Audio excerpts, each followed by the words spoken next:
හොඳට මතක තියාගන්න ඔයාලගේ පෞද්ගලික වැඩ මෙතන නැතුව ගෙදර ගිහින් කරන්න තියාගන්න. අනිත් එක තමයි මිනිස්සෙක් ආවම මේ මිනිස්සට ගරුසරු ඇතුව කතා කරන්න පුරුදු වෙන්න. ඒ මිනිස්සු ගෙවන බදුසල්ලි වලින් තමයි අපි පඩි ගන්නෙ. ඒ වලින් තමයි අපි කන්නේ බොන්නේ ළමයි හදන්නේ හැමදේම කරගන්නේ.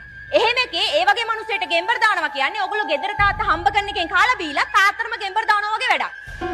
මිනිස්සුන්ව රස්තියාදු කරවන්න එපා. හෙන ගහනවා.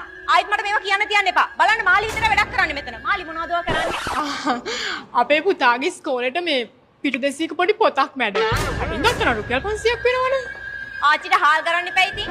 කොහොමද කටුවැද්දි මේ රටේ සල්ලි කිසිම හිරිකිතක් නැතුව තමන්ගේ පෞද්ගලික පරිහරණයට ගන්නේ? 500 පොතට මෙතන පිටු 200ක් කොපි ගැහුවම මෙතනට වෙන පාඩුව බියවන්න තෝපේ ආච්චි හිරියක් අද. හොඳට මතක තියාගනින්න. ගින්දර කෑවොත් මල පහ කරන්න වෙන්නේ අඟුරු. අරු හොරා මූ හොරා කිව්වට වැඩක් නැහැ අපිත් හොරුණා. අර නල ලිඳට අවසර ගන්න ආපු කෙනාට ගෙදරට ගිහිල්ලා අවසර දීලා එන්න.